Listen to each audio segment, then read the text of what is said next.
juntas. E apesar disso, agora que conheço a arte, esquerda, essa cela tornou-se uma prisão. Seres humanos estão aprisionados. liberdade, Preferiria independência, não viver morreu a do que tirania. viver sempre com Correi, medo de ser proclamai, tal como sou. gritai pelas ruas. Os olhos não se enxergam a si mesmos. Precisam ser refletidos em qualquer outra coisa. Nem para os lados. A entrada da caverna Ela permite De começou todas a as maravilhas que eu já ouvi falar, a que mais assombro me causa é que os homens possam ter medo. Cada escravo tem na própria mão o poder para cancelar o próprio cativeiro. Os olhos não se Em um mundo em que enxergam a você si não mesmos. pode abrir os olhos, Precisam ser uma refletidos venda não em é qualquer tudo o que outra você coisa. poderia esperar. ao longo do qual De foi todas as erguido uma mureta. maravilhas que eu já ouvi E sujaremos nossos dedos com vinho subornos.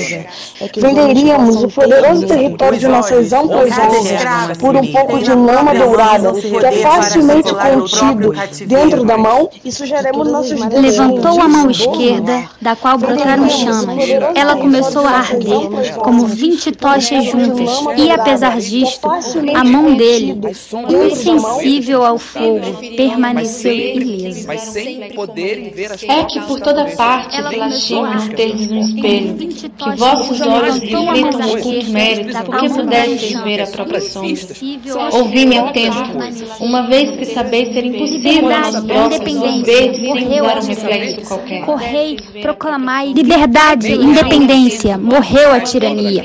Correi, proclamai, gritai pelas ruas. Vivemos, com efeito, numa época estranha, mas os homens podem interpretar as coisas a seu modo, em sentido contrário ao das próprias coisas.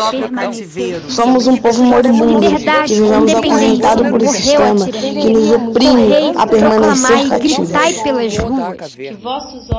Imaginemos uma caverna subterrânea, onde desde a infância, geração após geração, seres humanos estão aprisionados. Mas os homens podem Suas pernas e seus pescoços estão algemados de tal modo que são forçados a permanecer sempre no mesmo lugar e a olhar apenas para frente, não podendo girar a cabeça nem para trás nem para os lados.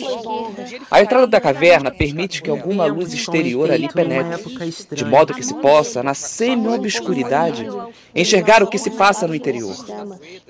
A luz que ali entra provém de uma imensa e alta fogueira externa.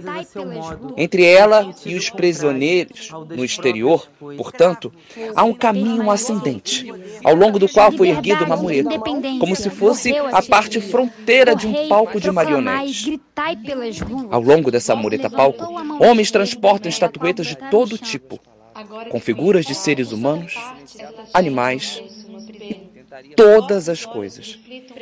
Por causa da luz da fogueira e da posição ocupada por ela, os prisioneiros enxergam na parede do fundo da caverna as sombras das estatuetas transportadas, mas sem poderem ver as próprias estatuetas, nem os homens que as transportam. Como jamais viram outra coisa, os prisioneiros imaginam que as sombras vistas são as próprias coisas. Ou seja, não podem saber que são sombras, nem podem saber que são imagens. Nem há outros seres humanos reais fora da caverna. Também não podem saber que enxergam porque há a fogueira e a luz no exterior. E imaginam que toda a luminosidade possível é a que reina na caverna. O que aconteceria, indaga Platão, se alguém libertasse os prisioneiros? Que faria um prisioneiro libertado? Em primeiro lugar, olharia toda a caverna, veria os outros seres humanos, a mureta, as estatuetas e a fogueira. Embora dolorido pelos anos de imobilidade, começaria a caminhar, dirigindo-se à entrada da caverna, e deparando com um caminho ascendente, nele adentraria.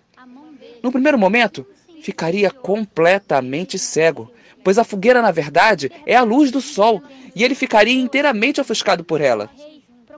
Depois, veria os homens que transportam as estatuetas, e, prosseguindo no caminho, enxergariam as próprias coisas, descobrindo que, durante toda a sua vida, não vira senão sombra de imagens. As sombras das estatuetas projetadas no fundo da caverna, e que somente agora está completando a própria realidade. Libertado e conhecedor do mundo, o prisioneiro regressaria à caverna, ficaria desnorteado pela escuridão, contaria aos outros o que viu e tentaria libertá-los. O que lhe aconteceria nesse retorno? Os demais prisioneiros zombariam dele, não acreditariam em suas palavras, e se não conseguissem silenciá-lo com suas caçoadas, tentaria fazê-lo espancando-o. E se mesmo assim ele teimasse em afirmar o que viu e os convidasse a sair da caverna, certamente acabariam por matá-lo.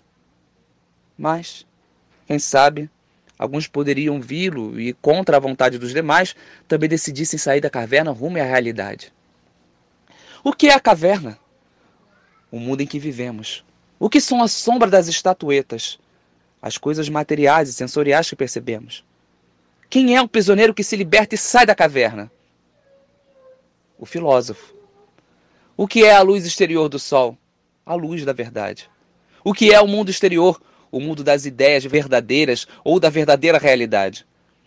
Qual o instrumento que liberta o filósofo e com o qual ele deseja libertar os outros prisioneiros? A dialética. O que é a visão do mundo real iluminado? A filosofia. Por que os prisioneiros zombam, espancam e matam o filósofo?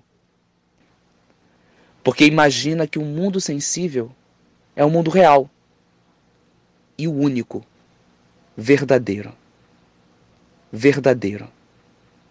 Verdadeiro. Verdadeiro. Verdadeiro. Verdadeiro. Verdadeiro.